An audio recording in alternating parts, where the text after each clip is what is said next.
Friends నమస్తే అండి. ఈ రోజు నేను మొక్కజొన్న గారెలు వేద్దాం అనుకున్నానండి. ఇదిగోండి మొక్కజొన్న పిండి పట్టి రెడీగా ఉంచుకున్నానండి.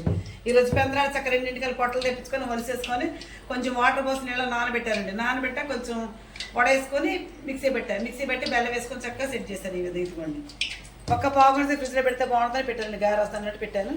ఇది సెట్ అయిపోయింది. అడుగునంత గట్టిగా అయిపోయింది. చక్క ఇది గారెలు వేసుకుందామండి మనం చక్కగా. ఈ రోజు ఫస్ట్ వేసుకోవటం అండి మనం. నూనె అయితే కాగిందండి చక్కగా. క్లాత్ చేద్దామమ్మా, సూపర్ సెన్స్ చేద్దాం తల్లి. ఇదిగోండి ఈ విధంగా నూనె కాగింది. ఇప్పుడు మనం గారెలు వేసుకుందామండి. గ్రైండర్లో రుబ్బుకుంటే చక్కగా ఎంతసేపు ముందు రుబ్బుకున్నా జావ అవుతుంది. అప్పటికప్పుడు వేసుకున్నా జావ అవ్వదు.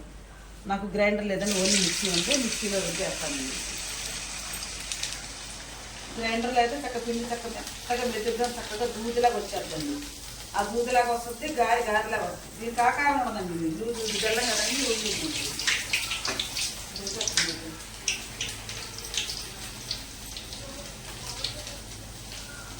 బెల్లం పెట్టకపోతే లేచేసి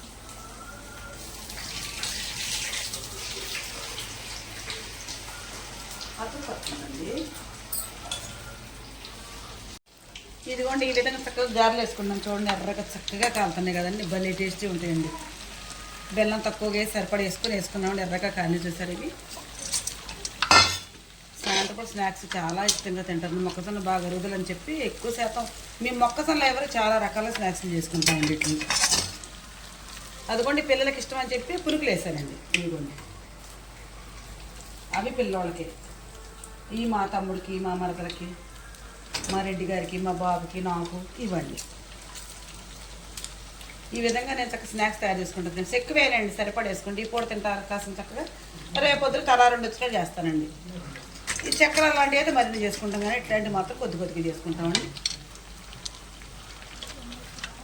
ఇంకోసారి నెక్స్ట్ వీడియోలో ఈసారి చక్కగా ఉల్లిపాయ ముక్కలు, పచ్చిమిరకాయ ముక్కలు, అల్లం ముక్క అన్నీ వేసేసుకుని నెక్స్ట్ వీడియోలో పెడతానండి.